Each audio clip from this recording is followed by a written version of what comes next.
श्रेया देवी सर्वप्रथम आम दलर नेता प्रिय मुख्यमंत्री जे 5 थर अद्वितीय नेता भाव में सारा भारत वर्ष परिगणित होती माननीय श्रीयुत नवीन पट्टनायक महोदय को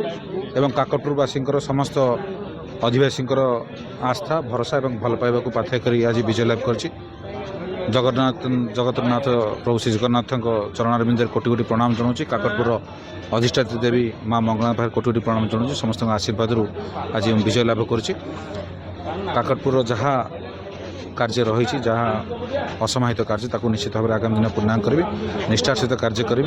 एवं विजु जनता दल जहाँ अच्छी निर्देश से अनुजाई काकटपुर निर्वाचन समस्त कार्य निश्चित भाव में मु आगुरी कही आसी दीर्घ 5 वर्ष मध्य काकटपुर निर्वाचन मंडल जो जनकल्याणकारी कार्यक्रम होती माननीय मुख्यमंत्री नेतृत्व में जो सारा ओडिशा जो कार्यक्रम होती ओडिशा जो प्रगति पथ आगे चलती काकटपुर निर्वाचन मंडल से सामिल होती सहित आप कृषि हो जलसेचन हो गमनागमन हो शिक्षा स्वास्थ्य सबुत अभूतपूर्व उन्नति घटी जोटा कि लोक मान द्वारा आदृत होती लोक मैंने से भोट देते जिले जो विपर्य राज्य जो विपर्य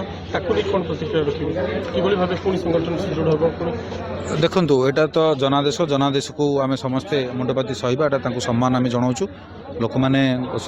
निर्वाचन में सब लोक मैंने सर्वाग्रे लोक मैंने पसंद कर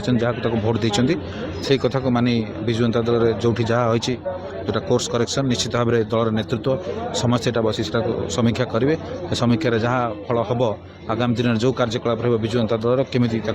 आम सुधार आने और निर्वाचन मंडल सब स्तर में जो जो जगह कौटी कौन विभ्राट घटी केवल काकटपुर निर्वाचन मंडल में बाहर जहाँ जो असुविधा होती निश्चित भाव में सेटा किपरि सशक्त कर दल निष्पत्ति जहाँ नब आम ग्रहण करें।